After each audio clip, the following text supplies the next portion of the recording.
Hello and welcome to Rewind Reviews, the podcast where we take a look at films we remember from our youth, and ask that age-old question: was that any good?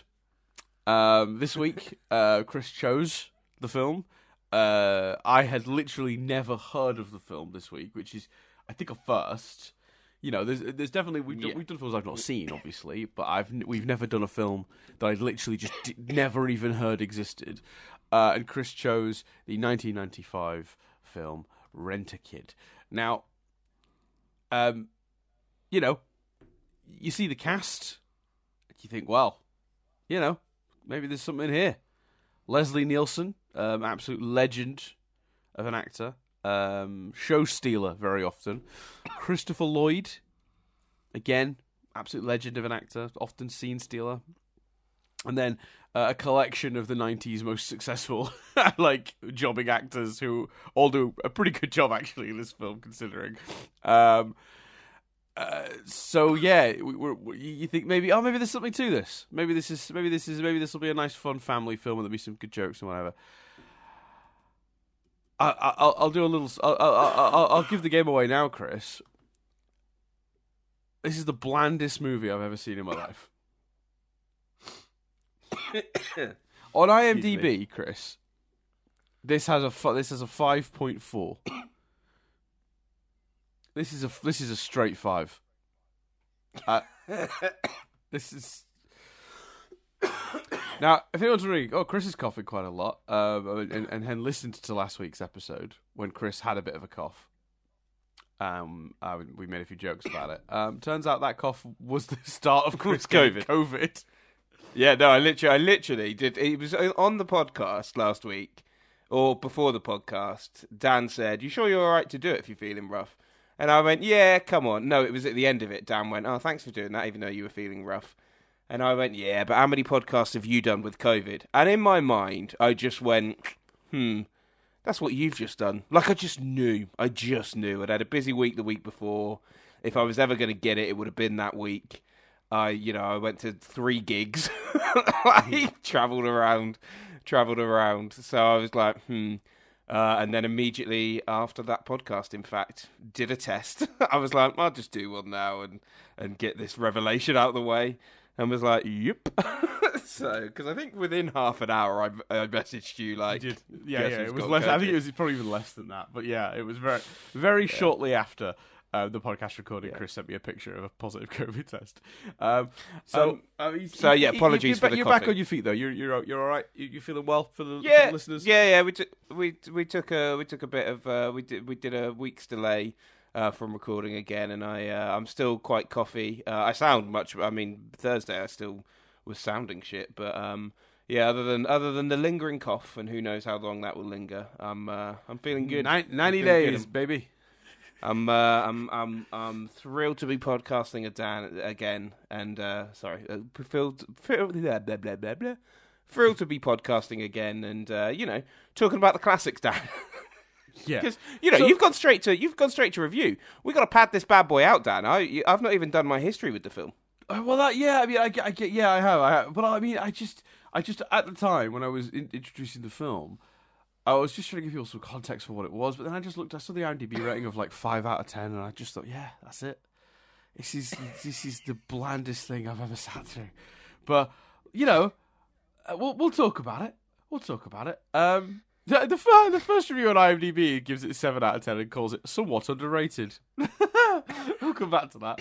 I disagree with this person, but let's do it then. So you chose the film. Now you obviously must have some sort of history with it, I assume.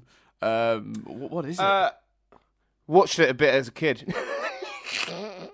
Hardly the most in depth. That's all. I just remember. I don't remember particularly loving this film. I don't remember it being a big part of our childhood. I just remember we had it literally record. I can picture the VHS whether in mine or my sister's appalling handwriting, the words "Rent-A-Kid" has been written, and I remember watching it. Not enough to have Not enough to have been able to tell you any scene. Well, to be honest with you, I watched the film yesterday and I can't tell you any scenes. but not enough to, like, It wasn't like Honey, I Shrunk the Kids, or the Honey, I Shrunk series where I could have recited lines, told you bits of it. I just know I watched a film about a guy renting kids, and I could picture the apartment and the kids, and I could picture Leslie Nielsen. And when it started and has that animated, like, those cartoon title graphics, I was like, yeah, these feel familiar. But it wasn't even like, sometimes you watch a film you've not seen in ages and there's a muscle memory. You're like, oh, this is about to happen. I couldn't remember what was about to happen. I couldn't remember. So right. we couldn't have watched it that much. And I definitely haven't ever gone back to it. But it was definitely a film that, it was in that series of films that me and my sister had and would watch if it was on. I seem to remember it being on. And I was trying to remember, but it must be, you'll probably be able to tell me because this is more well known, I think. It's almost one of those films where you kind of go, did I imagine that? Because it's so not a part of pop culture. It's so not talked about. Right. Because I was thinking, well, are there other films like that this morning? I was remembering one about a dad who died and became a ghost, and I seem to remember the opening montage. And yeah, but that's the thing. I googled it, and I was like, this appears to star Bill Cosby, so this film clearly is more known. Than for sure. It's just I saw Ghost Dad multiple times when I was a kid. Because am I right in saying Ghost Dad starts with like fake outs of how he's gonna die? Yes. There's like 4 different ways he could die, yes. and then he doesn't. Yeah, so I'm thinking of Ghost Dad. Maybe the reasons no one talks about that film are clear to me now because I didn't remember it was Bill Cosby. Yeah. I know, but you know what? Like, obviously, Bill Cosby aside, I remember that film being quite good. We're probably never going to cover it on here. I don't feel like I want to step into that. Yeah. Now, I think there's something particularly egregious about the Bill Cosby situation on the grounds that, like, he presented himself as like, I'm America's dad. Everyone thinks I'm the pillar of hope. Clean family, good times. It's really hard when someone sort of place themselves in that bracket to then like see movies where they play, characters that either learn to be or are like, sort of pillars of sort of like I'm trying to think it's the word I'm looking for, like virtue, like, oh, I'm such a I'm like really makes it really upsetting, and it's a shame because I know for a lot of kids, especially people of color in America, having grown up on Bill Cosby as like the best possible dad, that must be a really hard thing to have to remove from your your cultural thing. But I think that movie was directed by Sidney Poitier, though, by the way. Ghost Dad. Yeah, it was. Yeah, oh yeah. But I think what's funny is because certainly and I think in America it's probably more remembered. Yeah. But in the UK, there's not a lot of osmosis about this film. If we were in a room with 6 other people and 4 other people hadn't heard of Honey, I Shrunk the Kids, we'd be going, what the fuck? How have you not heard of Honey, I Shrunk the Kids? If 4 other people hadn't heard of Ghost Dad, I think we'd be going, yeah, okay, it didn't cross your paths. And I think it's so funny, isn't it, how with certain films, like, whilst we'll say all the things we're about to say when reviewing this film, I reckon if it had crossed your path as a kid, you probably would have remembered it. And you probably, like me, would never have gone back to it, but would have been like, oh yeah, Rent-A-Kid, yeah.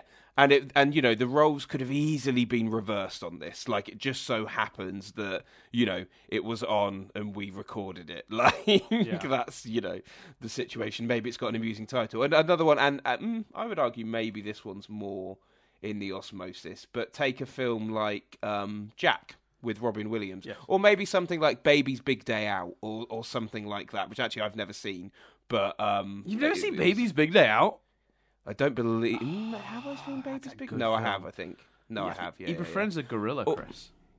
Or getting even with Dad. No, Chris. Do you know what I mean? Chris. Huh? Sorry, I don't think you took in what I said there. The baby befriends a gorilla. The problem with it's the funniest shit I've ever seen. No, I'm kidding. Here's the problem with Baby's Big Day Out. Yeah. Baby's Big Day Out was promoted on. It was one of the trailers at the beginning of the VHS for the Mighty Morphin Power Rangers movie. Yes. I don't know if I feel like that's very familiar to me. I feel like I experienced that. So I don't know if I've seen Baby's Big Day Out or if I've seen the trailer for Baby's Big Day Out like 50,000 times. Yeah, right. Yeah, that's true. The thing. There are movies like that I'm really, really familiar with their trailer because they were on the VHS of a film I watched a lot. You know, yeah, and it yes. was even a poster within. You know, sometimes you got film adverts within the on the other side of the VHS cover. So when you opened it up, yes, there were photos of other VHSs. It was on that, I'm sure. So take a film like Getting Even with Dad. Absolutely reasonable that someone out there could never have heard of that film. But I assume you've heard of Getting Even with Dad. Yeah. It's funny, isn't it? And don't get me wrong, I'm not trying to defend the choice or anything, because Rent-A-Kid is low on that list of, I think maybe because it's late 80s as opposed to early 90s like those others, or maybe it's 1990, I can't remember. Rent-A-Kid's 95, man. It's slap bang in the middle. Wow, that's crazy, but it's so funny how... There's no way Leslie Nielsen would have made this movie in the 80s. He was riding high, mate. He was doing Airplane. Yeah. I must admit I didn't look it up. I was taking a pure guess. yeah, but I'm just saying, Leslie Nielsen only started doing this kind of movie later in his career. He didn't need to do this in the 80s. He'd done Airplane. He was doing Hot Shots. He was Looking at what's on my screen, 1990 was Ghost Dad, so I think maybe that's why it was in my head. But my point is, it's funny how there are these movies, but what's really amusing is usually when there's, in fact, I haven't got Spotify. Usually when there's a movie like that, Baby's Big Day Out, Getting Even with Dad, that kind of movie that. It didn't really make the cultural zeitgeist, but if you happen to have had the Power Rangers VHS or saw it, wait, did you just say zeitgeist? Zeitgeist. That's a little reference to Ghost Dad. Yeah, there's a very real chance this podcast could become more about Ghost Dad than Rent-A-Kid. But anyway, just for something to talk about. But what's funny is, usually with those films, you can find I'll do it now. I don't know if you've got access to Spotify. I do. But let's search in Spotify, Getting Even with Dad. Do you reckon there's a soundtrack on there? There might be a soundtrack, a review. See, there's nothing on YouTube, although there's clips. There's the mini golf scene. But my point is, we'll see what Spotify says. Usually... Getting Even with Dad. There's an episode of a podcast called We Love to Watch. There you go. There's a song called Getting Even with Dad from DJ 007. The podcast is my point. Usually, Nostalgia Critic has done something, or one of those guys on YouTube has done something. Or you can find a podcast like we've just had there. A movies podcast has done an episode on Getting Even with Dad. Usually, certainly for American films, obviously we've done a film like this before, The Parole Officer, but it's a little bit different with British films. But usually, because you don't expect a British film to have necessarily permeated American culture, especially a low budget sort of, Yeah, and especially a British film in the noughties, but 80s, 90s American movies, you can usually find, even if they're sort of that mid-tier, didn't really hit pop culture, but have someone people know in, like your Baby's Big Day Outs, you're Getting Even with Dads, etc. Usually you can find something, as we've just proven with Getting Even with Dad. There is nothing I looked on Spotify, I looked on YouTube, no one's making any content about Rent-A-Kid, apart from us. So hey, maybe we've got new listeners. Maybe we've got those huge Rent-A-Kid fans that are like, fucking hell, there's some content about Rent-A-Kid. It's nuts. It's nuts how forgotten this movie is. It's not when you watch the movie. Well, that's the problem. Okay. That's in reference to your, you don't remember this. You don't remember, Chris, the iconic scene where the stereo blows up? You don't remember that? Did you not? Yeah, I mean, that's the... Do you remember the iconic scene where the dog opens the door, jumps onto a table where a party is just cleared magically, he gets a turkey, then he goes back into the room and the door closes behind him like the dog closed the door himself? I swear to you, there were some moments I laughed, usually involving Leslie Nielsen, but I swear to you, I had Nielsen, however you say it. I had this thought. Oh shit! I'm not sure I remember the movie enough to talk about it. I'm going to need to have the movie up and flick through as we review it. I swear to you, I had that thought 2 hours after watching the movie. Yeah. And I was paying attention. I wasn't looking at my phone. I was watching the movie. And literally 2 hours after the movie thought, I don't know if I remember that movie enough. Well, I made some notes. Look, there are things I like about this movie, and I'll say right now, you know, Leslie Nielsen is probably the best thing in the movie. He plays a really fun character. There's a scene really early on where I had hope that the movie was actually going to be really good. So basically, Leslie Nielsen plays this guy who runs a business where he just rents stuff out, like inexplicably. Like he'll rent out like glasses, like so. Like you need like this one glass. You know, this one, you know, like a tumbler, like for like water or whatever. And he's like, this one glass cost me like $1, and I've rented it out so many times, it's earned me that time, 100 times over. And he's this weird sort of wise talking, like, or quick talking, like sort of like almost like a Del Boy type sort of scam artisty guy, but not really, because he's genuinely providing you the service. And there's this really great joke early on when he's in his office with his son, and someone comes in and goes, "We've run out of lamps to rent," and he just unplugs the lamp on his own desk and hands it to the guy, and then they sit in darkness because he's just rented out his lamp. That tells you everything you need to know about the character, but it's also a very good joke. And I was like, oh, okay, maybe this will be like a pretty good movie. Like, maybe I'm going to really enjoy this. They only do one other good joke like that, I think. Which is when he tells the little girl that the house she's going to has a dog, and then when he gets there and they don't have a dog, he's like, "Oh, I guess you'll have to rent one then," which I think is an amazing sort of scam, and made me laugh quite a lot. And there's this running joke that he repeats things other people say back at them, or he repeats things he's just said randomly. I don't really like get it in the sense of I don't understand what that joke is. Like, I don't know what they're telling me about this guy, other than that he's sort of fast talking, but also he like sometimes runs out of things to say, so he just says the other thing again to try and bamboozle you. You know, but like, you know, he is the best thing about the movie. Second best thing being Christopher Lloyd. You know, I do. Sorry, on that, I do have to say as well. Maybe you were about to say this. As schmaltzy as it is, I think the ending. I've seen movies where the ending lands a lot less than it lands here. By the end of the movie, you do. You know, it is a little heartwarming. It does. I think. As bland as the movie is, it achieves its goals. Yes and no, because do you not feel okay? Right. This is just a general like script writing question for you, Chris. Right. If you do a movie, right, and the goal is found family, right? Like at the end of the movie, the characters kind of see each other as family, right? They might not necessarily be family, but that's how they see each other by the end. They see value in each other, and they're a unit now, yeah?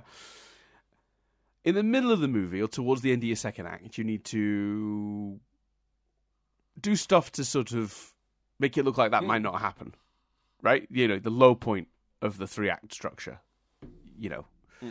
Do you not think that they don't really do enough to make up for the shortcomings of the parents? Well, okay, let me keep it more general. If you do the down point so hard that you go like, God, these people are not fit to be together at all, you've then got to do a lot of work to earn I'm happy that they're back together. Because all this movie ends up doing for me, and we should explain the premise. Let me just finish this thought, and we'll clarify the premise. Because no one who's watching this has seen this movie, listening to this has seen this movie, so we really do need to explain it. But I will say now that I think, or I guess I asked the question: don't you think they do too much to make these people seem like unfit parents?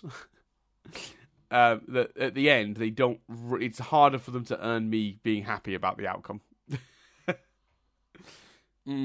I think they don't, and we'll maybe talk about it after wrapping up, we can go into more detail about it. I hear what you're saying. It still landed for me. I still was like, oh, that's sweet. But I think part of the problem is also, not only do they not do enough to turn it around, they there's a part there's there's a part of this movie where like it's like they couldn't work out. It's like they had 3 children and 2 parents and couldn't work out how to make the numbers work.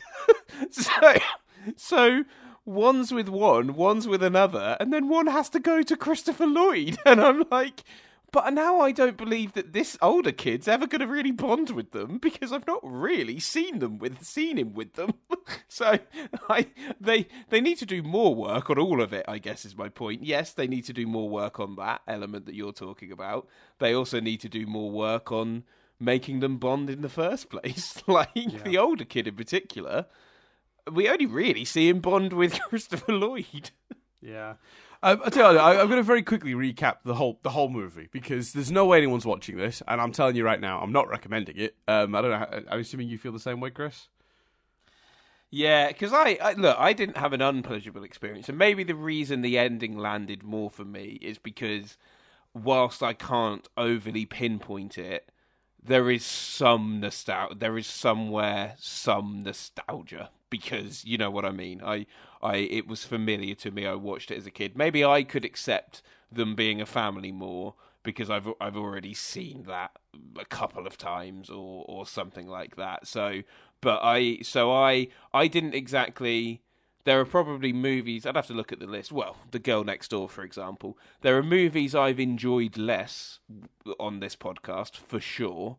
There are movies I've definitely, enjoyed less, but, is that because there was some nostalgia somewhere and it's only 80 minutes? Probably. Would I recommend anyone that doesn't have those things watch this movie on the merits of it as a movie? No. No, I wouldn't recommend it either. You can't recommend it. I just think, there's just no point in anyone watching this movie. This movie is, it's just nothing. But I'll explain the plot and we'll go into it. So the plot of the movie basically is this gentleman has an adoption home, like a care home for kids, and he's trying to get all these kids adopted. But he's stressed out, he's overworked, and he needs a vacation in the lead up to Thanksgiving. He decides to go on vacation and leave his dad, who is this kind of Del Boy, rents everything out, sort of fast talking guy. And he suggests, why don't we just rent out the kids? That'll get rid of them. People can... I don't even think he was reason. He's just like, we could rent out children. And he's like, Dad, that's insane. You can't... They're human beings. Do not do that. Just watch the home for a couple of weeks. If anyone calls, field the calls. Don't do anything. You're basically just here to, keep the ship running for the time being. Don't rock the boat. So he goes away on his holiday. And his dad immediately rents out 3 children, and he doesn't rent them out to people that are vetted and they know and are already sort of known to the adoption agency. He rents them out to 2 people he meets in a Mexican restaurant. There's a scene where he's looking at paperwork and going, "Oh, you've got no convictions." They cover that in a line, Dan. Good for them. So this family, basically, what he does is he overhears them in a restaurant. Talking about, they don't know, they're very busy, they've got good careers going on, and they don't know if they've got time for children in their lives, and they don't want to commit to children because what if they don't? You can't take that back once you've had kids. Do they know if they're ready for kids or would be good at looking after kids or even would have the time for children? This is a very sensible conversation for these people to be having, and he provides them with the option. Now, I haven't looked this up, Chris, but I will add this very quickly, and we'll talk about this when we review it properly. I'm pretty sure trial periods with adopted kids is actually a thing that does exist in real life, where if you're looking to adopt a child, they do they stay with you for a period of time first, just to make sure it's a good fit for both parties before the final adoption papers are signed. I don't think... I'm sure that's actually a thing, but the movie presents it as rent a kid, and then acts appalled at the idea. Very strange. Anyway, so he says, I've got 3 kids that you can rent right now up until Thanksgiving Day. They take them on board. Shenanigans ensue. The kids decide that they'd like to be adopted by this family so they can stay together, because otherwise the youngest sibling is going to be adopted separately, and that would separate the 3 siblings. So they decide they're going to impress this family by behaving during this adoption period in order to convince them to adopt them as a trio at the end. That's their goal. the 10 days play out as exactly as you'd expect. Hijinks ensue. There's a big dog. It's funny because it's big. There are precious things in the house that get damaged. There is the Lincoln letter, which we don't really see much reaction to. Like, no, there's never. There's an item where they're like, "Oh, you need to be careful of that. This is a really important item," and then the dog eats it with no one else present, and it's never mentioned again. Correct. So, it's one of those things where, like, there's a bunch of shenanigans, the kids turn up all the dials on the stereo and it explodes, and it's like, oh, I think our plan about behaving isn't really working out. But then, the movie switches gears into these two people are absolutely unfit to be parents.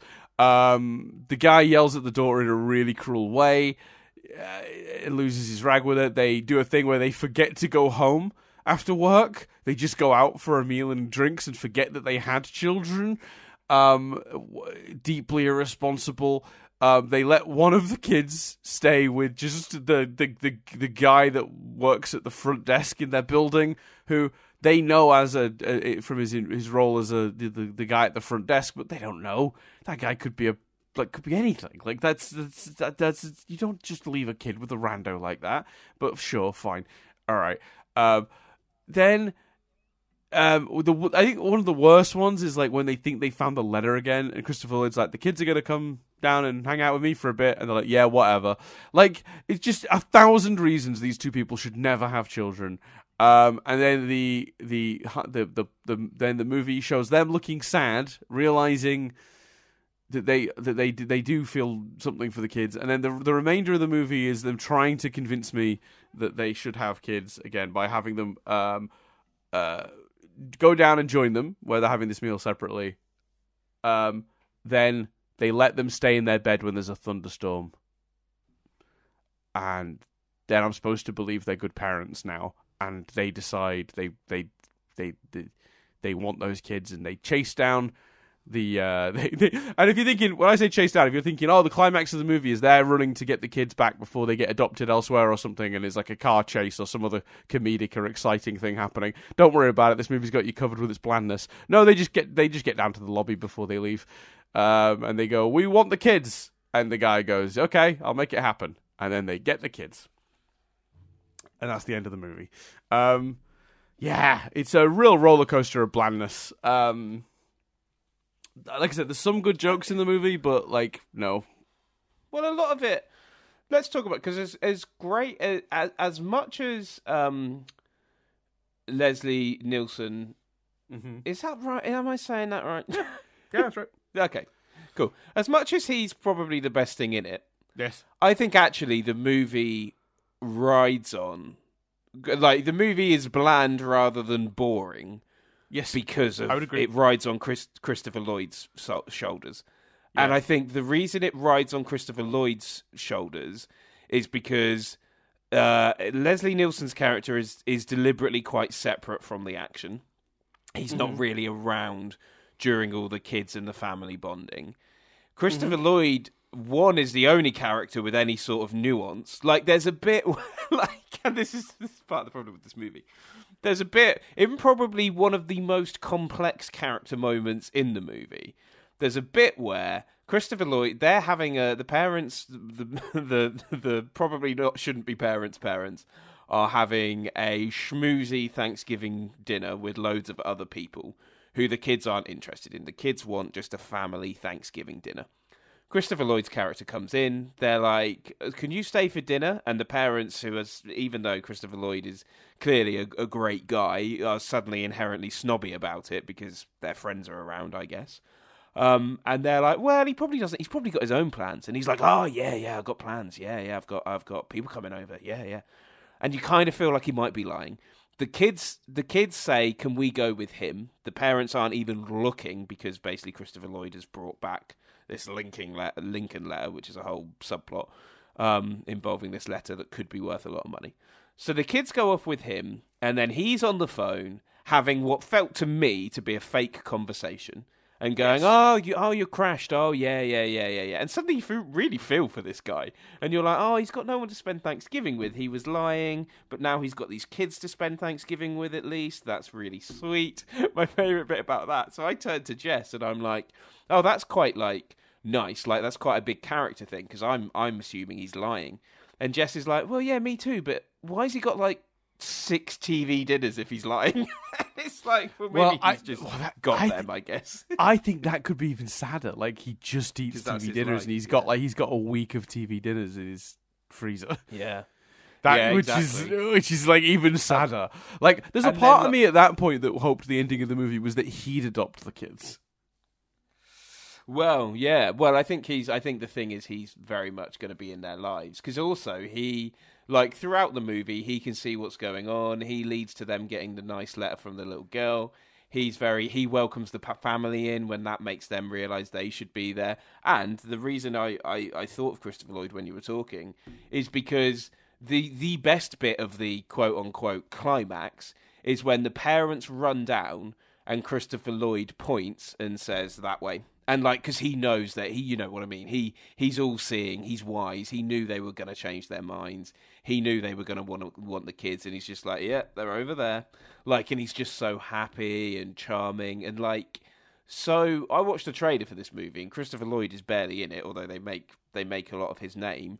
Whilst I think Leslie is probably funnier and more of a character, the movie rests on Christopher. Christopher Lloyd does the heavy lifting of this movie. Well, he does the heavy emotional lifting.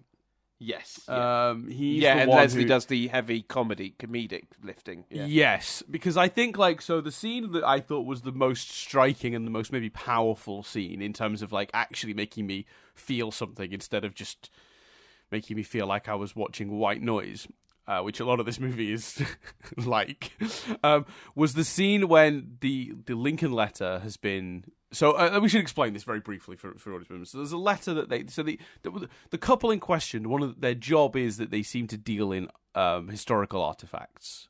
And they've come across this letter that was supposedly written by Lincoln towards the end of the Civil War. It was like terms of agreement. If they get defeated, this is what they might try and negotiate for their states, something like that. And it's a potentially very valuable letter. They've had the signature authenticated, and they're looking at auction it off. And it's the big, how are the kids going to damage this precious thing and ruin their relationship with these prospective parents of the movie, right? You're waiting for it to happen the second it's introduced. And then you 2 seconds after it's introduced, you know how it's going to be destroyed, because they do the thing of, oh, I need blank paper, where can I get it? And the dad says, in my briefcase, and she opens the briefcase, gets out a blank piece of paper, and starts writing on it and drawing on it or whatever. And I was going, well, the Lincoln letter will be in that briefcase later in this movie, and she'll grab it. Like, you can see that all playing out. But basically, the little girl takes it, she writes on it, she ends up mailing it off, or attempting to. We find out later. That's a different plot point. And the dad finds out and screams at her, and he keeps telling her it's her fault. And then Christopher Lloyd's like, no, it's not your fault. He's like, it is her fault. And he's just being such an asshole. And it's the look on Christopher Lloyd's face of, like, it's how he sells the affection for the little girl. No, it's not your fault. And how he looks back at the dad as the dad is yelling at the little girl and blaming her for this terrible thing, that sells that entire scene. That exact same scene plays out with a different actor in the Larry role. It's a different scene. It doesn't work at all. So yeah, I think... Yeah, I think, like, I'd agree with that. All of the heart and all of the emotion you feel in that scene, and I did feel in that scene really sad for the little girl, was because of Christopher Lloyd's performance in it. And it is absolutely astounding how good he is in that scene. And in many of the scenes in this movie, but that is a particularly good moment, for sure. Because I think it's full of nuance. He's portraying it with, there's no dialogue to portray, well, other than him comforting the girl. Throughout this film, he portrays what the character is thinking so unbelievably clearly. And it shouldn't be understated how phenomenal that is from an acting point of view. How not many actors, there are plenty of films I've seen where actors are unable to portray what the character is thinking without, saying it. It's the reason that a lot of films have awful dialogue, because, people feel they need to say it because they can't, like, show it. Christopher Lloyd is showing it all over this movie. Like the nuance that he is bringing is really, really strong. I agree. And I think, like, you know, the movie tries to have its fun, like, chaotic moments as well. Like, it's all these moments that are, like, supposed to be, like, the equivalent of, like, you know, in all of the family movies this time, like, you know, where crazy stuff happens, but it just never seems to commit to any of them. So the stereo blowing up is one tiny shot. The dog grabbing the turkey is probably the one they commit to the most. Yeah, but even then, like you say, we don't see with both of those. We don't really see the comeuppance. Like the stereo blowing up is actually the kids are trying. The kids have said at the beginning of the movie. We need to talk about the opening sequence as well. But the kids have said at the beginning of the movie that they're going to try and be good so that they can stick together, because some people have tried to adopt them but adopt them separately, and they want to stay together. So the stereo blowing up is meant to be this big sort of, oh shit, like this isn't behaving well, but we don't see the parents' reaction to it. We don't see them getting into trouble.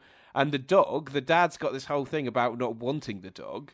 The dog taking the turkey is presumably the dad's worst nightmare, because he's about to get like turkey and turkey juice everywhere and maybe like fuck up the apartment. And we don't even see we don't see what the aftermath of that is. Like, the joke is literally dogs nicked a turkey, which isn't really a joke. Yeah. So, yeah, we don't see... The problem with those bits are, we don't really actually see... We don't see the payoff, really, on either. Yeah, I think that's right.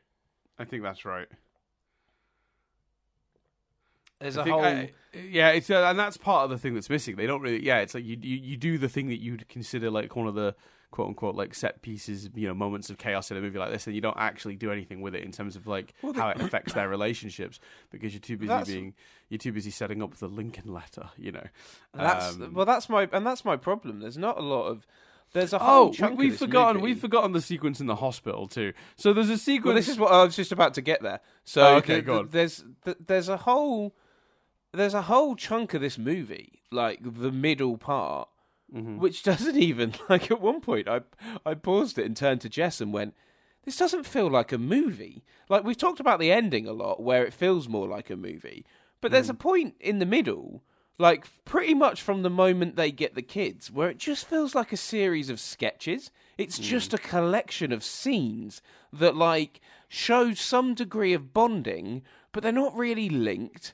They're not really together. It's just literally a series of separate scenes, usually involving one adult and one child, including within that a hospital skit and a hospital sketch, which is a sequence where basically he takes the youngest boy on a hospital tour, and at one point it looks like the boy might have run off to undertake surgery on someone, which it turns out isn't the case. And it's just like, it's just a sketch. Like, it's also not particularly amusing, but my biggest issue with that whole section of the film is how disconnected everything seems, and how it's like they just felt they needed... It's not quite a montage, but it is in essence that effect of, oh, well, we just need a bunch of scenes here, and let's not worry if they feel cohesive or connected. And the hospital scene, which, you know, I'll let Dan talk about in more detail, the hospital scene is a big part of that. Like, it's part of this weird portion where it didn't even particularly feel like a film to me. Yeah, the middle section of the movie, it's really scattershot. It's just like collections of related-ish scenes, which are, I think, designed to show the family bonding. But as you said and pointed out correctly earlier, it doesn't really cover the oldest child. So the mother of this new potential family takes the daughter for a meal, and it's a really nice moment actually, when she realizes she might have made a mistake taking this little girl to quite a fancy restaurant. So she makes her order, and it's this like complicated, fancy oyster-based thing, I think, or I can't remember what it is now. It's like whatever she orders, it's something that's very fancy, and the little girl just wants a grilled cheese. and the waiter looks like appalled that she's having an order of grilled cheese. And then to make the little girl feel better, the mother says, you know what? I'll have a grilled cheese too. And like the waiter looks even more offended, and that's the joke. Like, you know, he can't ruffle his mustache enough. You know, in disgust at these two ruffians ordering grilled cheese in his establishment. So that's kind of fun, and it's a sweet moment. And again, the movie actually never really paints her as a particularly bad potential mother. They do a lot of work to make the guy that, you know, the potential dad of this family look like an absolute shithead though. So the dad's take his thing is what the middle child, and this is never brought up again after this sequence, by the way. When we first meet the middle child at the orphanage, he's constantly trying to operate on things, whether it be stuffed animals, toys, or occasionally, if he gets hold of them, real frogs. And because he wants to be a surgeon, that's his dream career. And the first thing this potential dad does, and I actually thought this was very sweet, was he goes, well, I know a guy that's a surgeon. Maybe we'll bond, and I'll take him to go. He can go be at a hospital and learn from it, like talk to a surgeon, and you know, maybe we'll spark some excitement in the things he's interested in. I thought that was very sweet and very considerate and a very nice thing to do. So he calls his surgeon friend. They go to the hospital. The dad immediately feels woozy because he is not great with blood, but the kid's really into it. He wanders to the toilet and leaves him in, you know, being looked after by his mate, the doctor mate. And when he gets back, the kid's gone. He's like, where is he? He's like, oh, I thought you went to the bathroom. He's like, well, I didn't see him in the bathroom. We're like, oh no, the kid's missing. And then what proceeds to happen is like just 5 minutes of him stumbling around the hospital, causing all sorts of chaos. Dan, you're forgetting a key detail. He's stumbling around the hospital because he's accidentally injected with anaesthetic.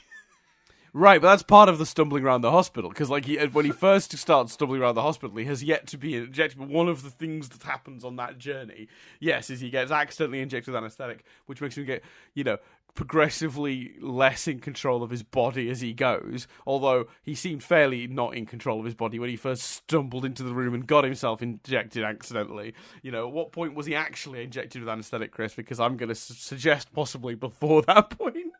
So there's this scene that's supposed to be a sort of comedic set piece of the movie, right? And again, I don't think there's anything wrong with that in principle. And they've tied it to the plot in that it's the dad trying to be a dad, trying to be a good dad, trying to, you know, the kid has an interest. He's trying to support him in his interest, right? He wants to be a surgeon. Let's go to I've got a mate. They'll hook us up. We'll go to the hospital. Let's see if that's something you are interested in.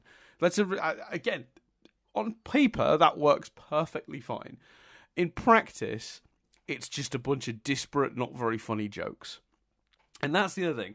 None of it is, like, unfunny, but none of it is particularly funny. Like, the big conclusion to this set piece is he sees through the glass this very short doctor with a mask on, about to cut into someone, and thinks the child has snuck into the theatre and is actually about to operate on a real human, and he runs in and tries to like stop the guy operating, and he's like, no, it's a child, and then the guy pulls his mask down, and he's just a short man, but he's clearly a man, and he's got like stubble.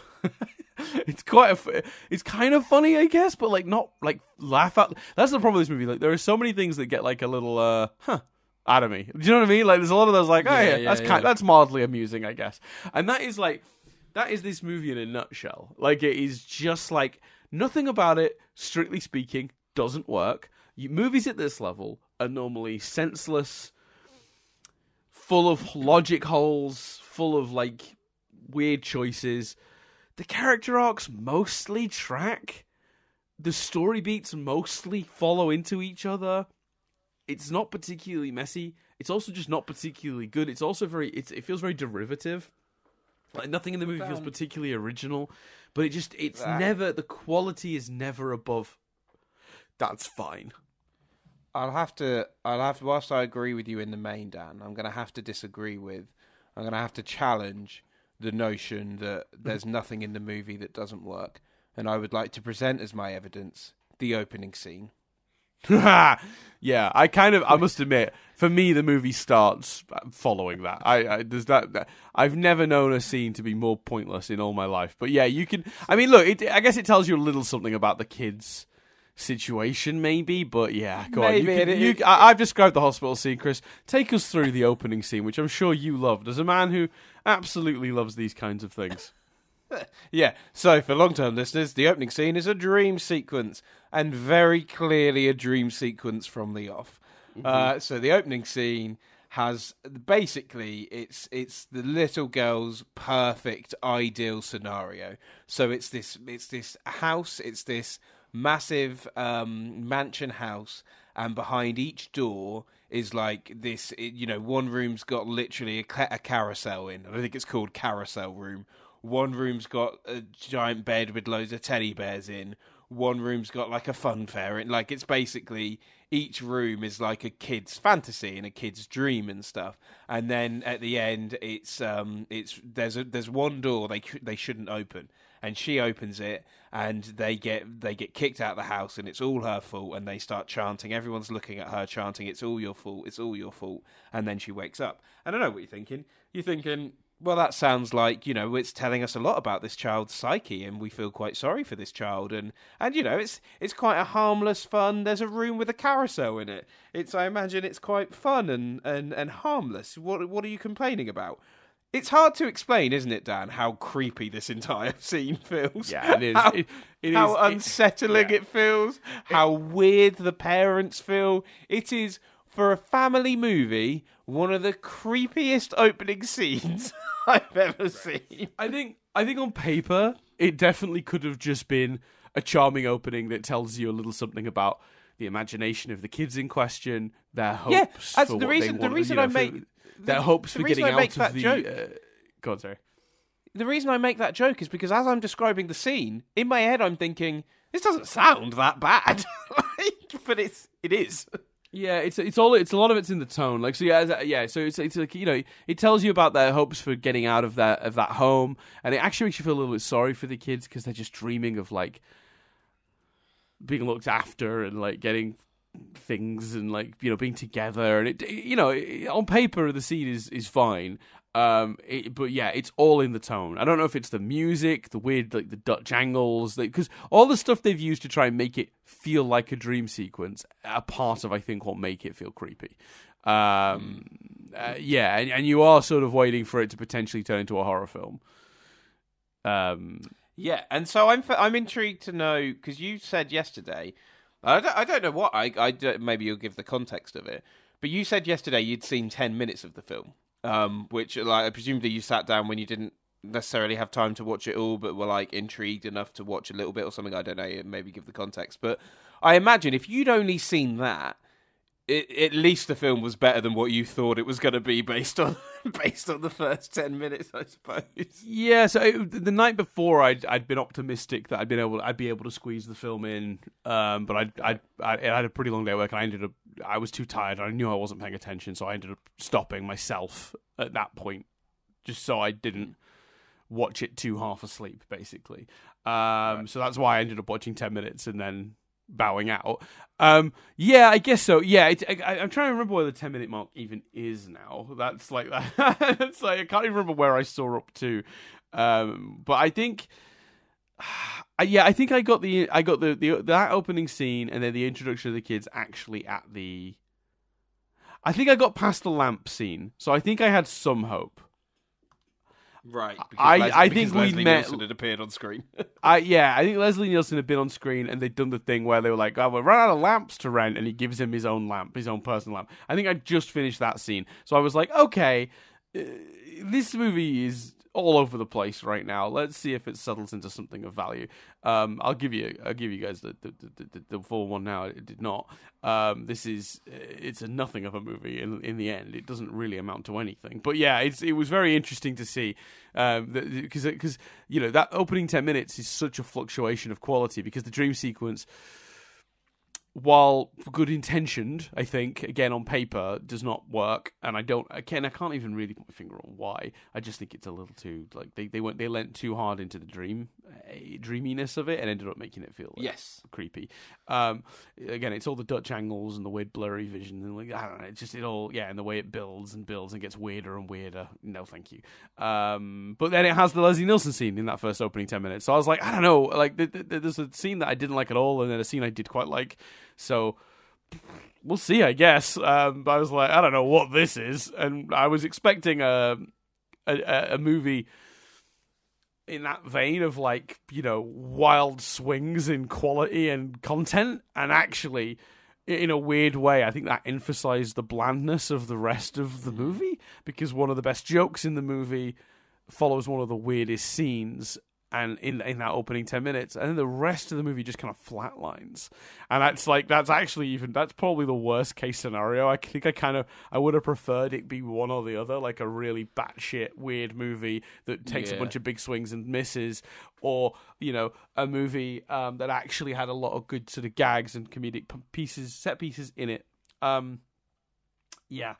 So I don't know. It is hard. The reason this movie is so hard to talk about, I've always said this, I think the biggest crime a movie can be is bland. I think a movie that I really disliked, I'll always have a lot to say about why it didn't work, and a movie that's really good, I'll always have a lot to say about why it worked. I always struggle the most when the movie just is. It just is. And that's the best I can do. Do you think more? I got two more comments. let's try and get to an hour before. Yeah, well, I mean, I made some notes. I'll have a flick through them and see if we've covered anything. Well, I've got two comments. One, I think I think movies should try and bring back the animated intro sequences. Okay. Yes and no, Chris, because yes, I would like to see more animated intro sequences in general. But no to this movie's attempt at it, where they clearly didn't actually have the money to animate an intro sequence, so they hired the cheapest and worst artist ever to draw them some still images, and they are the ugliest fucking things I've ever seen in my entire life. I think, you know what, I genuinely, if someone out there is trying to make a movie that feels like this, a family movie that feels like, I don't think I've actually seen this, but Father of the Bride feels like Honey, I Shrunk the Kids. It feels like Beethoven. Those sort of Beethoven, that feels like those classic 80s, 90s family movies. A real easy shorthand to get that that nostalgia from the audience, if that's what you're going for, would be to animate the opening sequence. So I think it's kind of an easy trick that's there for the taking. And maybe there's family movies out there that have done that. I don't know, but I think that's I think we will see it, or actually it has been done in more recent movies, and we're just not necessarily watching those movies. So yeah, my other note is the kid actors are actually quite good. Often the child acting is hit and miss in movies like this. Actually, all three are quite good. Like they do a good job, especially the little girl. She's brilliant. She is, and actually, we didn't talk about this at the end of the dream sequence. It actually lands on that "it's all my fault" thing. No, I did talk about that because I said about them chanting it. Oh, you did. You did in the description. Sorry, we didn't actually talk about the effect of that, because that's obviously a setup for later in the movie when the new potential dad blames her for the Lincoln Letter fiasco and tells her it's all her fault. So yeah, character-wise, they set that up. So there you go. The only other notes I have left is the blonde kid tries to murder a frog, but the guy yells at all three of the children, which is weird, especially because the little girl is the one who actually got him. Yeah, I thought that was bizarre and unfair. Like, the little girl is the one who was like, "Hey, mister, my brother's trying to kill a frog." And he's like, "You three?" The little girl's the one who, like... You pesky kids. Yeah. Yeah, I mean that guy's quite fun. I like that actor. He's he's perfect for this role. I looked him up, and sadly he's passed away since. He passed away in 2017. But his name is Tony something. Tony Rosato. He's very charming also in his role. He's very good as this kind of like put upon sort of I don't know what the word is for like he runs this children's home or whatever.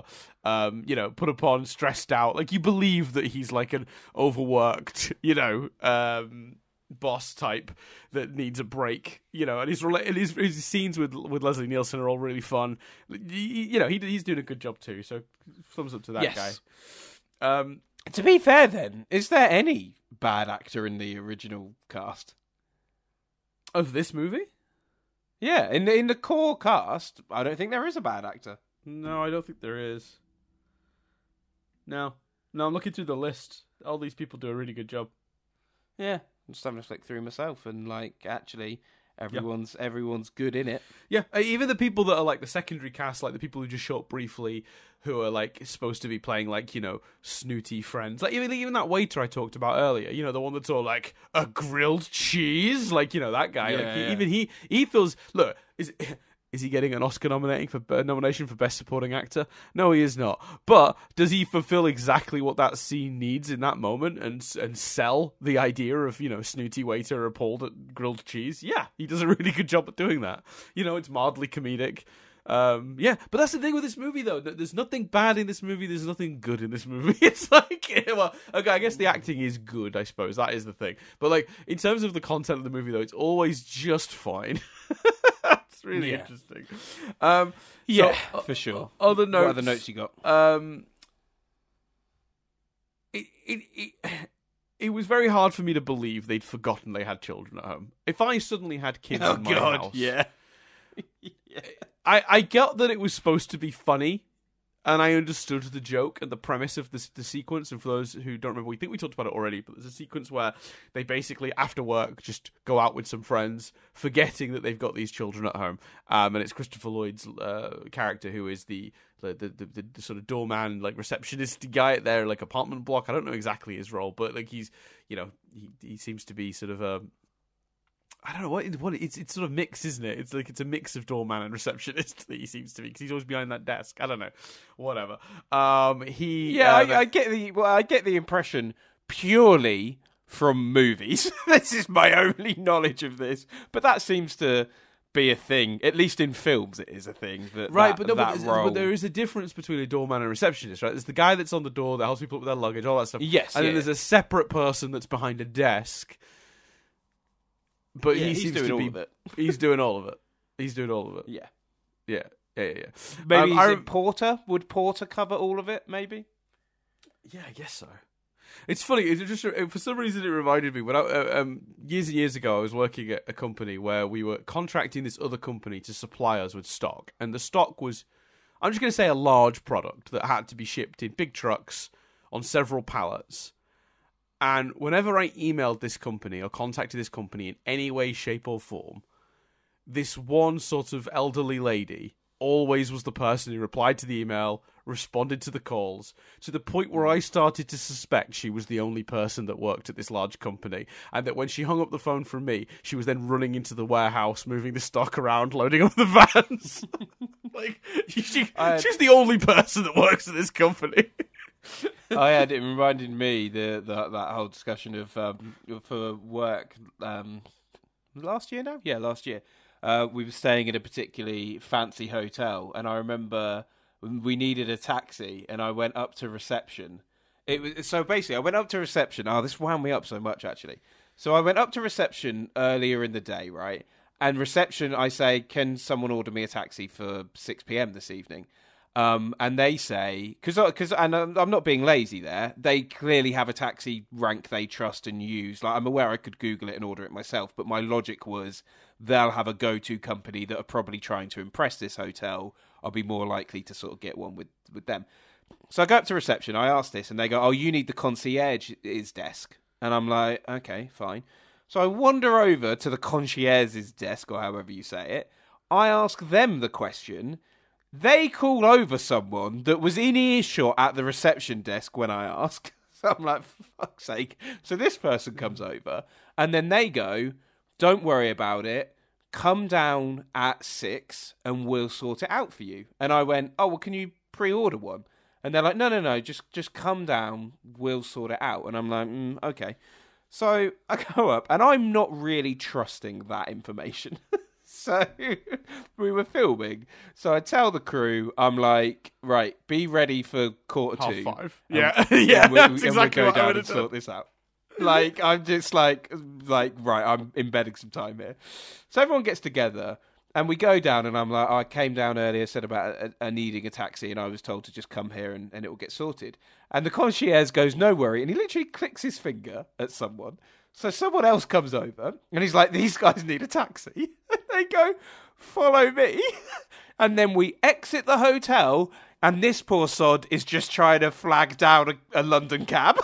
And I just stood there like, I could have fucking done this. Like, now we just look like divas. Like, but everyone's looking at us in the street being like, really? And I'm like, no, not really. If I'd have known he was just going to fucking try and wave down a London cab, I'd have just done that myself.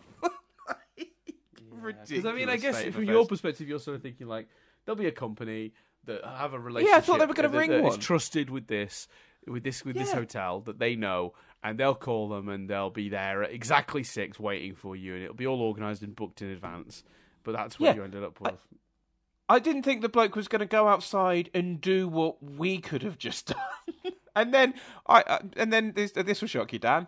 He couldn't find a cab, and we didn't manage to get one until about 6:05. Yeah, that sounds about right. Right, the movie. Let's have a quick look. Oh, yeah. Okay. I'd say one thing that I didn't care for, Chris, in the movie. At the beginning of the movie, when we first meet the couple, the guy doesn't seem to want kids. He's like, I like our life. And the wife's like, I want kids. And I'm like, well, one, that's a stereotype. That the wife might be the one that wants kids. But it's a 90s movie, fine, whatever. The wife wants kids, and the dad's all like, the potential dad, the husband, he's all like, I don't know about these kids. I've got my career. Okay, fine. Boring, but whatever. And then it's him that talks the wife into the rent-a-kid thing. Now, I was relieved at that in the sense of it was more interesting that it's him talking her into doing it, because it's kind of a role reversal of what you might expect. But don't do it the other way around in the first scene then, because now the characters seem really inconsistent. He didn't want kids, and she did, and now he's the one going, we should try renting kids. Do you think they should have done it that he suggests that because he thinks it's going to fail and show her that they shouldn't have kids? Yeah, either do the movie doesn't do that. But do you think if they'd have done that angle, it could have enhanced it?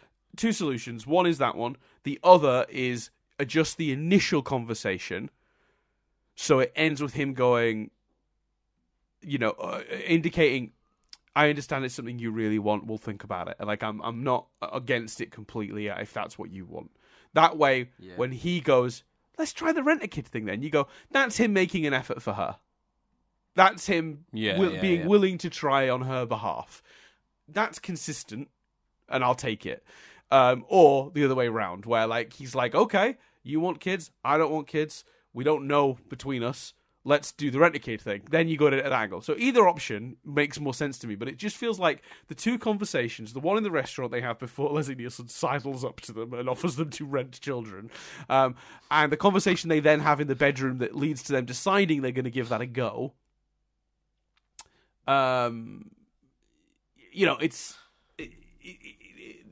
It just feels like 2 different characters speaking in those 2 scenes, and I would have preferred it if they'd written it in a way where the father, the potential father, the husband figure, whose name I keep forgetting, was more consistent. So we've said that sentence a few times and not talked about it. And for anyone wondering, it's literally what happens. He meets a couple in a Mexican restaurant and tries to rent them some kids. But I think what's funny about it is it really is played for laughs in the movie. Like, the absurdity of that. Like, characters say that to each other. But I think what's funny is they really do a good job of setting up Leslie Nielsen's character that he is the type of person that would do that would spy an opportunity and do it. And they set him up with really one scene where he's renting a load of shit and talking about renting to a woman. But here's the thing, though. The movie knows that the idea of renting human beings is insane, but doesn't really seem to understand why. So the joke is always, that's crazy! Yes. Congratulations, movie. You've noticed. Yeah. But they never actually, explore why that's insane. They just have a lot of characters say it. They just have characters keep reacting to the notion as if it's crazy, without ever actually exploring why that is, which is quite weird and very surreal. I do. One of the notes I wrote down as well is I do quite like the Boy Who Cried Wolf storyline that they do in the movie. So the oldest kid, his thing. So the youngest kid, the girl, she blames herself for the fact their parents aren't with her anymore. She's just a bit sort of damaged a little bit by the loss of their parents, and is struggling to do it. The middle kid, as always goes with these movies, a bit forgotten by the movie, but his whole deal is he wants to be a surgeon, and again, forgotten once we get out of the hospital sequence in the middle of the movie. Not really dealt with again. The oldest kid, his thing is he lies a lot for his own amusement, and when he discovers that the Lincoln letter might not be real, they don't believe him. Right, so it's a Boy Who Cried Wolf storyline. I think structurally it works fine. It's something for the older kid to do. It's a lesson for him to learn. All that jazz, fine, perfectly acceptable storytelling, I guess. My only criticism of it is, if it's common enough knowledge that Lincoln couldn't have written this letter because he was not in the place that the letter was written at the time the letter was written, that it's in a simple, basic Civil War for Kids book, why didn't that come up when they were having it verified? These are two professional, traders of historical artifacts. Because one of their colleagues says it at the end. Quite an amusing. Even he's good, and he plays it in such a Scooby-Doo way, where he's like, "This letter is a fake." yeah. It's great. It's really good. But what I'm saying is, so if that guy clocks it really simply and just goes, "Oh, famously, Lincoln's wife hated that branch of hotel, so this couldn't have been written in the place that it's claiming to be written, so it must be a fake," and the kid gets a basic sort of just Civil War history book that very clearly places Lincoln in a different place at the time the letter was written. Then when they first get that letter, is that not the first thing you do? Just basic research? Could this have been written by Lincoln practically? And also, we've established in the movie that they've had the signature verified. Oh yeah, that's true. So I don't understand, movie, what you're going for here, because it's very muddled and it doesn't really make sense. Because I just find it hard to believe these two professional, traders of historical artifacts had no way of getting this fucking thing checked out and verified themselves. I am with you, though. I do quite like they don't believe him, but he is right, and eventually they apologise to him storyline. Yeah, no, it's one of the more coherent, really straightforward, functions on all the right levels. Just it's paced out well. They set it up, they escalate it, they pay it off. It's fine, no problem at all. Just from a practical perspective, though, the Lincoln letter is its own problem. So, because we've paid a lot of compliments to acting, structure, some of the jokes, what could make this film better? Do we think? I think it's execution. Yeah, and it doesn't have that. It attempts, as we've discussed, in multiple ways. The stereo, the dog, the hospital. It doesn't have a hilarious scene, a hilarious set piece. There's not quite. Whilst things like the Lincoln letter is strong and it's linked nicely to the girl and writing on the note, none of that is linked to the little boy and the surgery side of things. There's a lot of good ideas, but no real cohesion between those ideas. They're not integrated enough. So sort of executing everything with just a funnier, punchier script and making it more integrated in terms of the storylines is maybe the big thing. Yeah, and I think making the scenes more entertaining than they currently are, because, we just complimented that storyline. There's nothing particularly exceptional about that storyline. It works. We're complimenting it because it functions. We're not complimenting it because it's riding high. We're going, oh, that storyline where the kid he's set up as a liar. He then finds out something for real. The parents don't believe him. It creates conflict. They resolve that conflict. We're just going, congratulations, you've created a story that actually functions. That's what we're saying. None of it is done in a particularly interesting way. It's all executed in the blandest, most boring way it could possibly be executed.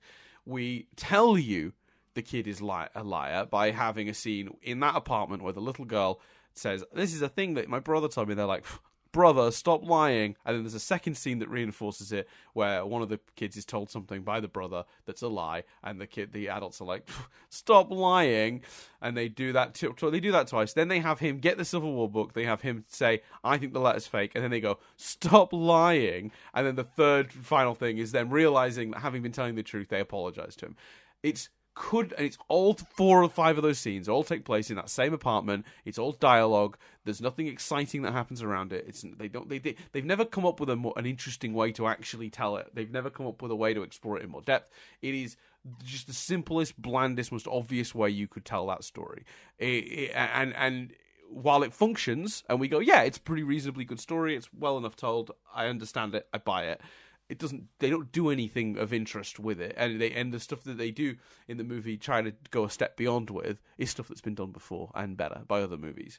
That's the other problem. The movie is just generally quite derivative of other family comedies of its time. So yeah, I think you're right. Larry is the saddest character in the history of cinema, though, and I don't think he gets anything out of it. What about Larry at the end of the movie? What about Larry? As in, that's Christopher Lloyd's character, yeah? Yeah. He gets these kids are going to be around. I think he's seen as more of a part. These kids are going to be in his vicinity. He's still got no family, no friends. Sits eating 7 TV dinners a week in his sad little apartment. I mean, were you at the beginning of that? It felt like you were doing a Chris voice that you sort of, over the course of the sentence, you sort of let off a bit. But I can't work out if that's what you were doing or not. No, it was just a general Yeah, but I'm not saying it's good. I'm answering the question based on the movie, and what the movie does. Yes. To some degree, is basically say he's pleased that nice things have happened to nice people, and that he's shown the kid that can be the case. Are they nice people? I think the kids are. I think he's going to be the parents see him as part of the family more, and he will. I think he'll be mate. I think he's getting invited. I think he's getting invited to every Thanksgiving here on out. So they see him as part of the family more. And he's going to have the kids, and when the parents invariably forget that they've got kids, he'll be there to hang out with them and babysit. So, when they emotionally scar the children by snapping at them unreasonably, he'll be there to pick up those pieces too. Yeah, exactly. You can't put a price on that, can you? I can. It's 12 quid an hour. That's my price. Look, it's not done well, but that's the. But what I'm saying is, if you're gonna go to the trouble of making him seem like the saddest man on the planet, pretending he's got a family coming and a big meal planned, and then revealing he doesn't at all. If you're not gonna pay that off with a positive thing at the end when he seems like such a nice man, then don't do that sad family. But do you think that was the plan? Do you think, or because that script could be written and performed as if he's genuinely got family coming? I don't know if that's intention or if that's just Christopher Lloyd making a more interesting choice. I don't think so. I think it's very clearly he's making it up, and I think because when they go down there is no food. It's TV dinners. He didn't have any family coming. Yeah. No, he definitely didn't have. It was clearly a lie. In the scene upstairs, it's clearly a lie because because it's not. Remember, it's not him that says no. The kids go, can Larry come and have meal with us? And then the dickhead husband goes, no, sure, Larry's got his own family and food to be getting to. And then Larry goes, yeah, I've got loads of family coming. Like, it's already a lie then before we even get downstairs and do that. Yeah. It's always a lie. I think it's always intended that way. I think either don't include that scene or sequence if you're not going to pay it off, or do that scene and sequence and then have those parents go, hey, you know what? Maybe we're not suitable for kids, but you know who would do a great job looking after these children? Larry, and they can live with Larry. Or well, it doesn't even need to be that. It could be that as they're going upstairs and getting in the lift, one of the kids says, "But what about work? You know, you still have work. We are going to need some form of babysitter." And they look at Larry, and fuck it, for the sake of cheese, even though it makes no sense because Larry's got a job to do. Fuck it, Larry smiles and joins them in the elevator. It's fine. I'd take that. Like, do you know what I mean? Like, it's shit. And you would. My lasting moment of the movie would be me thinking, "What about Larry's job?" But hey, maybe that's it. Maybe Larry's retiring, and then they say they say we're going to need a babysitter, and Larry says, "Well, maybe I don't want to retire," and they all smile, and yeah. Then cut to Larry telling the older boy. The boy says, "Man, I really love this Civil War stuff. Have you got any more about the Civil War?" And Larry smiles and he opens up a secret door and there's a DeLorean there, and he's like, "Where we're going, I can show you the Civil War." And then the movie where we're ends. going, they don't have roads. And then the movie ends with Larry, who's revealed to be Doc Brown, and that little kid going off into the Civil War in the DeLorean. And that was Chris Loses His Mind for 5 minutes for this week. Hope you all enjoyed that famous segment from this podcast where Chris tries to rewrite the movie and starts by coming up with a really reasonable, sensible premise for how to maybe fix a problem we've noticed in the movie, but winds up doing something insane. Come back next week to see more. There you go. I honestly, Chris, anything. I'd take anything. My issue is that they do nothing with it, and you could pitch 100 things at me, each increasingly weirder than the last, and I will probably say to all of them, I'd prefer that to what we get here, which is 0. There's 2 solutions. Do something with it, or don't set it up. Because I wouldn't be having this question, Chris, if it was just Larry comes in just to check on everyone and bring back the letter, and they're like, "Larry, can we come down to yours because we're bored out of our minds here?" And he goes, "Let me check with your parents. Are they okay to come down and have dinner with me? Because I'm making a little dinner." And they're like, "Yeah, whatever. We're looking at this letter. Fuck off, kids." And then the kids go down with Larry, and they're just having a meal. And there's no thing about him being lonely or eating TV dinners because he's actually got a little meal he's prepared for himself. Like, you could still maybe go, that's kind of sad. But if the movie doesn't directly address it, then you don't have that question at the end of the movie. The other solution is do anything else with it. The way it's set up is that the problem is that there isn't a solution. Chris, have you got your bus ticket? Yeah, although one last thing on that. Yeah, go on. I don't think Larry's actually sad about being alone. He just doesn't want to make the parents feel bad about him being alone. So his whole fake, I don't interpret his fake, "Oh yeah, no," as him pretending to himself. I think he's specifically pretending to them. Sure. Yeah. I've got my bus ticket, Dan. Where are we hopping on board to, my friend? Well, we're going about 8 stops to Nitpick Corner. Nitpick Corner? Mm-hmm. Hell yeah. Small nitpick corner, just a very little one. There's a thing in the movie, early in the movie, where there's a thunderstorm, and they go, "Well, kids would, what did you do when you were a kid?" "Well, I went into my parents' bedroom," and they look at the door, kind of almost like hopeful. What do these kids think enough of us to come in? And then the kids don't, and they're like, "Well, I guess these are toughened up orphanage kids who don't give a shit. They're not bothered by lightning." But then the dog comes in all scared of the lightning, and that's the joke, right? Movie tries to pay this off later by having lightning thunder happening, and the kids do come in. All of them. And then the bed collapses because there's too many people in the bed. Ha ha ha. Hilarity ensues. Why didn't the kids go in the first time? Yeah, I really thought they did like them enough to go in. To be honest, like it's never really the movie's never about the kids not liking them. That's fairly instant, except for the older kid who they spend zero time with. I was like, it is a bit odd that the kids haven't gone in. Like, what the way you fix that is you cut to the kids together, so they are scared. They have gone together, but one of them says, "Shall we go in?" And they say, "No, they don't. They don't like us enough. They haven't shown us they love us enough to go in," like, or something like that. But yeah, at the moment, I was expecting the kids to go in that moment as well. Yeah. Or if they don't go in, then don't do another scene at the end of the movie where they do. Because if you just set up, no, they're just tougher than that, then I'm okay with it. Yeah. Anyway, there you go. Because actually, it would make sense. It would make sense for them to, and you could even, that's another better version of this movie. You have the kids be really hardened, be really not tough, but pretending to be tough because they've been in the fucking. I mean, maybe it's too dark an idea for this movie, but they've been in the system too long.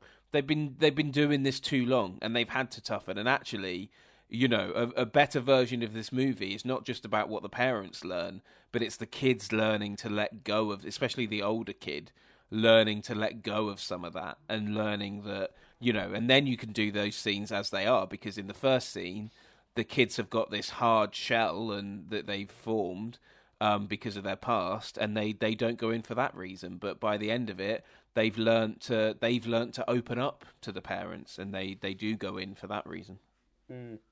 Yeah. Anyway, we can sit here all day rewriting this movie and making it better, but I guess that the reason we keep doing that in this podcast is just because we're yearning for it to be more than what it is, because what it is just so impossibly bland. So, do I recommend the movie? No, it's not bad enough to be funny or good enough to be worth recommending on its own merits. Don't go near it. Watch the trailer, maybe. Yeah, why not? Watch a trailer. If you're interested. God, I can't even really recommend that. No, the trailer's fine. 2 minutes of your time. That's what you should do.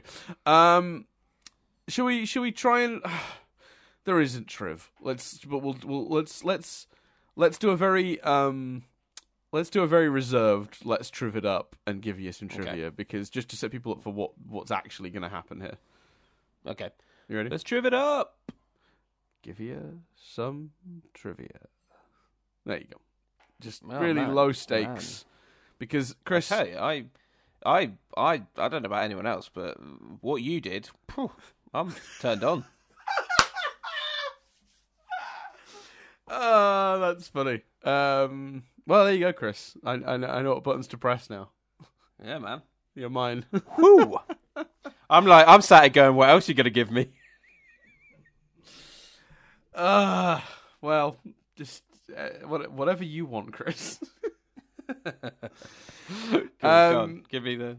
So there isn't much trivia, but it is revealed that the three children's surname is Ward, which this could be a hint of irony, as the children would be considered legally wards of the state until adopted. Yeah, I guess. The other piece of trivia is that the three kids in the film have all appeared in the 1995 TV series Goosebumps.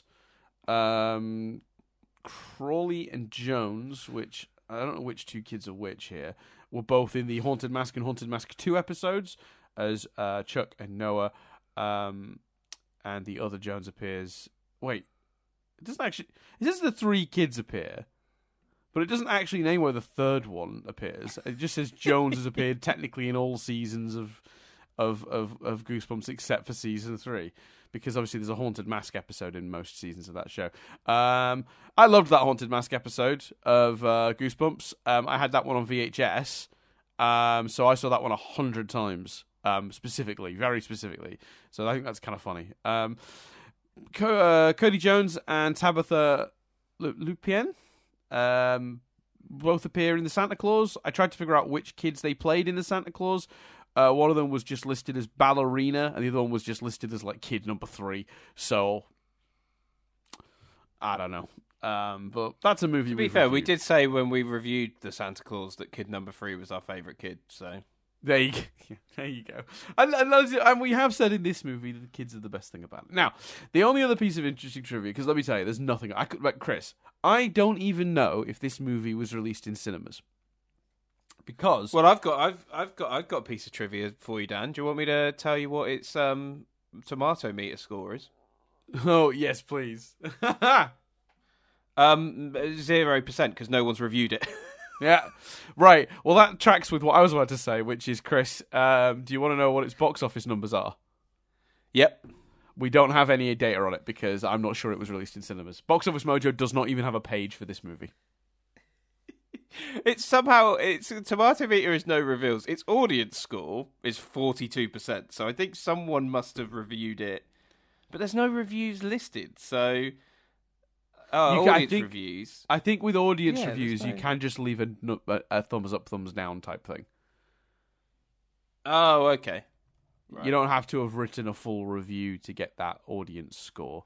I might give it 5 stars for the lols.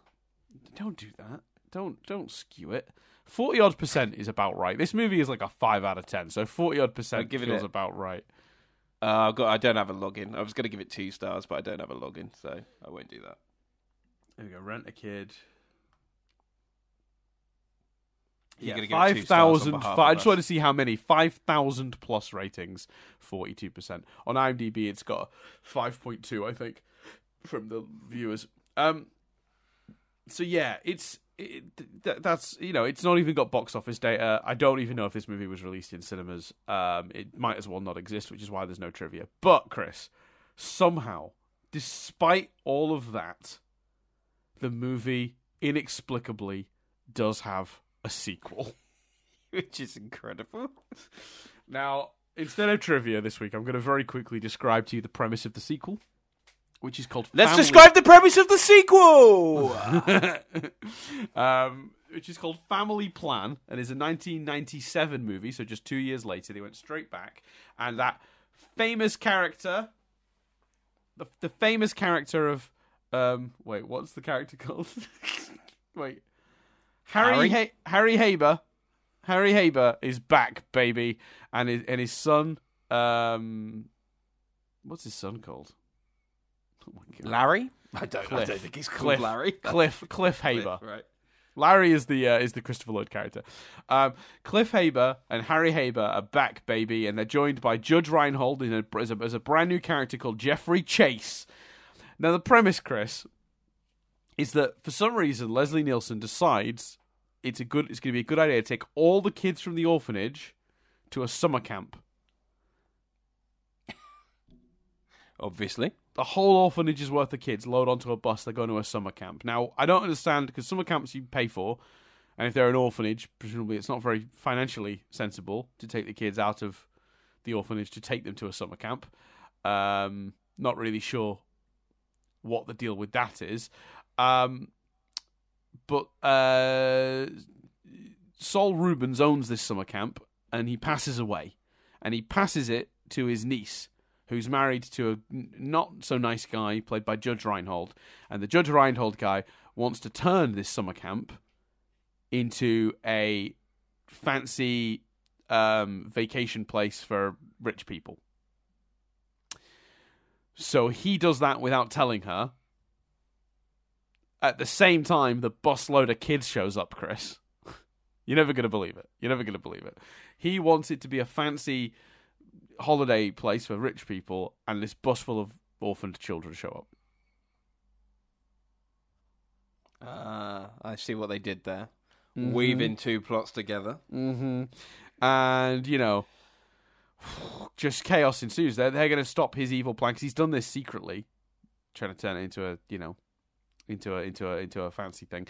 And some of these kids, some of these orphaned kids discover that their mother might still be alive and live in the area, which actually I'm wondering if that's the reason Leslie Nielsen suggests going to this particular summer camp was to help those 2 kids out. But 2 of the kids, who are like the main kids, are also secretly trying to find their real mum.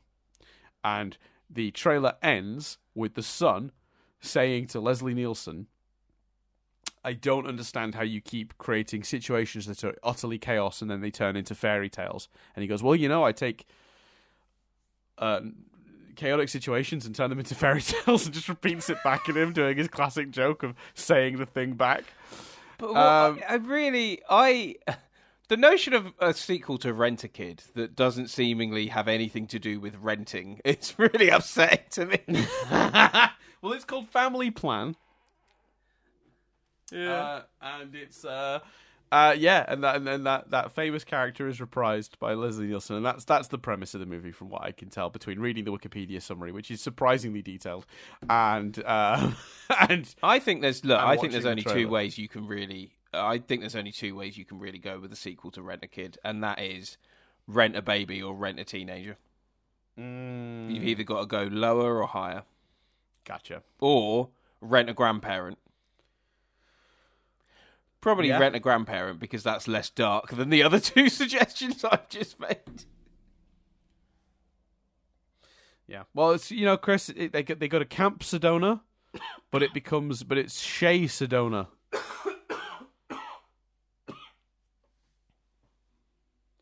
And all these adults, all these fancy pants rich adults that are trying to have their nice holiday at Shea Sedona, they're not expecting these children, Chris. I don't think I feel like you're not getting the premise of this movie. I feel like you're not fully appreciating it. I mean, it could be that. No, not Chris. caring is. Chris, let me just. I don't think you've got it. So there's adults and they're rich, and they got to put all these like orphan kids that are causing chaos. Cool. Oh, okay. So it is okay. Yeah, there is a link. Is the kid are they gonna find their parents? I don't know. I mean, in the trailer, they don't really cover that. But do you want me to find out if they find the parents? Let me see if the movie's on Amazon. Are you gonna watch it? I might. Hold on. Depends how long it is. Oh no, it's just bringing up actual Family Plan. So hold on, Family Plan movie. Mm-hmm. Addams Family. I would suggest this movie's not on Amazon. No. I was surprised. We discussed this on our other podcast. I was surprised Rent-A-Kid was on Amazon, to be honest with you.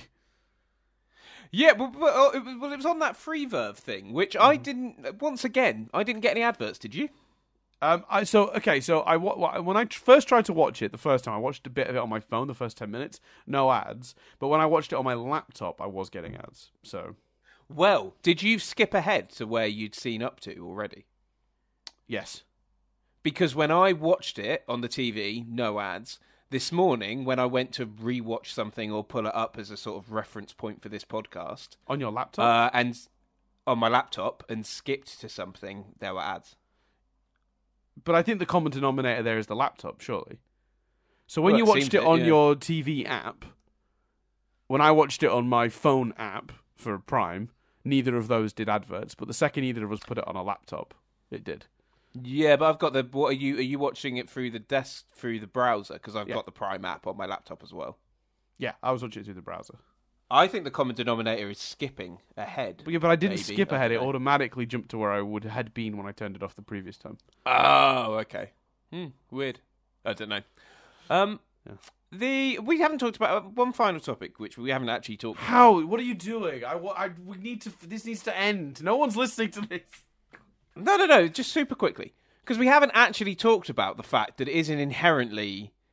I know, obviously, some version of it does exist. Maybe we haven't established that for sure. I had dreams of this being a clean hour and a half. I really did. But we can get there quickly. Do you think the movie does a good job of not making you feel uncomfortable about the premise of him renting out these children?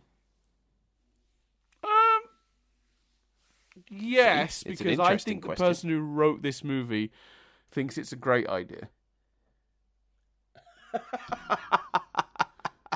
Yeah, it's certainly presented that way, isn't it? Because I suspect you don't frame it as renting out children. That's just a framing, right? That's just how you explain it comedically. But I am sure trial periods do exist before adoption. I'm sure that's and the movie is very much saying it is literally presenting it as a good idea. So yeah. Yeah. It's just that the movie is also trying to make it seem like a crazy idea by having people keep going, you can't rent human beings. Yeah, well, more And it than that, I think repeatedly makes that joke. I think they make the joke of I rented them from someone I met at a Mexican restaurant. Like it's they that do that specific, at least like, twice. Yeah. madness. Yeah. So yeah, Dan. I do think the movie does its best to like not make it seem, but I don't think it's necessarily gone in with that goal, because I just think like the guy writing it, I assume the guy writing it because it's a movie from the 90s. I don't think they let women write movies back then. Let me just double check. Yeah, Paul. Hi, Paul. Good luck to you. Called Birnbaum. Did he write the sequel? Let's see if it's from. I was going to say, what else is he? Yeah, Can he you wrote click the, on him? Let he me wrote have a the look. sequel. Oh my god, the two movies are both written and directed by the same two people. So someone called Fred Gerber directed both the movies, and this guy Paul Birnbaum wrote them both. That's hilarious. All right, fine. I can't click on Paul, but Fred's he's directed some ER. He's directed one episode. Yeah. Anyway, he directed some episodes of House. Oh, fair play. Oh, and Desperate Housewives. That's not bad, is it? He directed an episode of Erie, Indiana. Oh, no, wait, sorry. Erie, Indiana sequel series, The Other Dimension. No, thank you. That series sucked. And the TV movie of Due South. Wow, he directed the Eve episode of The X-Files, first season. That's a good episode. Due South is really the television equivalent of what we were talking about earlier. This movie and sort of getting even with Dad. A TV show that some people remember, but didn't really sort of break into public consciousness. Yeah, that's true. Well, it might have done in Canada, obviously, but not at least in the UK. All right, let's. Gotta get away from this. Oh no! Shit! Cars exist, Chris. Meow. I forgot I did a Cars Exist. The main car that the family in this drive is a BMW 735i, specifically the 1988 model. Nice, there you go. Several other cars are in the movie. Sadly, no Ford, was it the Taurus? No Taurus in this movie, which is a shame. There is a Pontiac Firefly seen briefly in one scene. What else? I'd have fucking loved a Ford Taurus being in this movie. I genuinely would have enjoyed it more. Yeah, me too. No. The only other car that shows up more regularly-ish is the car Leslie Nielsen drives, which is a Volvo 850, which is the 1993 model. So there you go. Well, there you go. Nice. That's a reasonably new car at the point this movie was made. 2 years old. Dan? Where are we going next? I tell you what, Chris. I've never been so torn about a choice. Mm-hmm. Because I've got two movies, right? One is probably the smart SEO choice right now. A week or two late, arguably. You probably know what this is, because I think I mentioned it last week. But I don't know if I can bring myself to sit through the movie. I don't know. Did you mention it last week? Because I've got a choice like that, but it wouldn't be late. So I think we are thinking of two different things.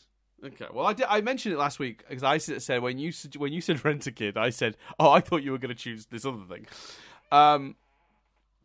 because I just think it's a couple of weeks out, like as in late. But Christ, I don't know if I can put myself through the movie. Then I got another movie that's on my back mind, and it's one of my all-time favorite movies, and I know I'll enjoy rewatching that. So I'm torn between putting myself through a longer but better movie, or a shorter but significantly worse movie for the SEO. And I have flipped back and forth every 5 minutes, it feels like, for the last 2 days. As we've approached recording this. What do I do? Even now I don't know, Chris. Well, I don't want to I don't know, because I don't know, I'm going to let you, I'm not going to sway you, and then I'm going to say what I would have said. Okay. You choose. Yeah. Because you've got a habit sometimes of asking me what I should pick between two, and I never want to do that. I always want you to just figure it out. So I guess it's fair that I do the same. Christ, oh God.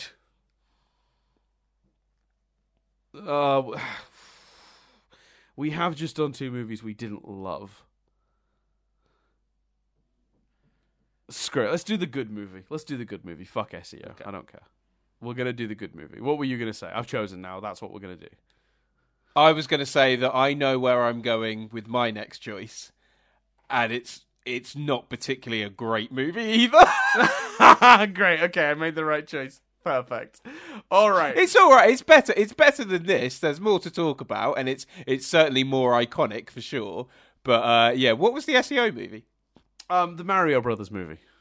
I did think that was the choice in my head. I did think that. Yeah. Okay. But the Mario Brothers movie, the new one, came out like 3 weeks ago. So by the time this is airing, or the time that would be airing, so it's not particularly timely, but it's kind of timely. We are doing the Indiana Jones movies later this season, though, aren't we? So you know. Yeah, I'm making a timely choice next. Interesting. We'll come back to that then. So the movie we're doing next week then, Chris, is one of my all-time favorites. It's a movie that I think is sometimes misunderstood, and I think that makes for interesting discussion. We will be watching the absolute classic that is Starship Troopers.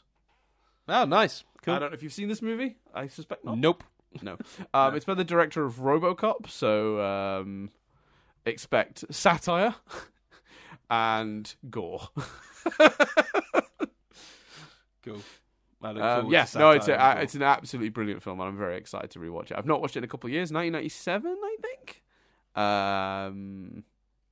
Spawned several terrible sequels, if memory serves, which we probably won't get to. But I love the first movie. Nice. So, yeah. Very nice. Where let's aim for under 1:45, Dan. So where can the people find us? Oh, I think there's all sorts of places. Well, if they want to get Starship Troopers episode right now, and they're listening to this on like iTunes or Spotify, they can go over to patreon.com/nothingbutstatic to sign up for just as little as $1 a month. They'll get access to the Discord, access to bonus podcasts that we've been recording, and the joys of the Starship Trooper episode right now, because it goes out 1 week early on there. And also episodes of our other podcast, Analyzing Avatar, go out a week early. Through that too. So that's one thing you can do to support us. You can also support us by just liking and subscribing on any of the platforms that we're on. So you can usually review us on various podcast platforms. We appreciate people doing that. The other thing you can do, which I think would be very much appreciated, is heading over to the YouTube channel, subscribing there, liking some of the videos. If you have something to say, comments, feedback, you can do that by either commenting on the YouTube videos, sending putting it in one of those reviews and writing it in there, or emailing us at mail@nothingbutstatic.co.uk. Obviously, you can also continue to support us by simply continuing to listen. We appreciate that too. Or you could tell a friend. You got a friend who loves the movie Rent-A-Kid. Pass on this movie, this podcast. They're in luck. We're like the only people that have ever discussed this movie in depth in the history of anything. Although if they loved it, they're probably not going to enjoy the podcast. That's a really good point. Although, to be fair, we were fairly complimentary on it. We didn't. That's the problem with a movie like this. It's not particularly bad. It's not particularly good. So all we end up doing is kind of running in circles, and just pitching things that would have made it more interesting. We have actually been way more critical about other movies. Oh yeah, for sure. Well, other movies have deserved more criticism. This is by no means the worst movie we see on this podcast. Not even close. It's just the least interesting. Yeah, which is its own kind of crime. yeah, for sure. Sweet. Well, there you go then. So yeah, thanks everyone for listening. We really appreciate you doing so. Obviously, come back in a week's time for Starship Troopers and what have you, because we're going to do that. I think Chris wraps this one up. Is that right? I've been Chris Billingham. I've been Dan Doolan. And this review has been Rewound.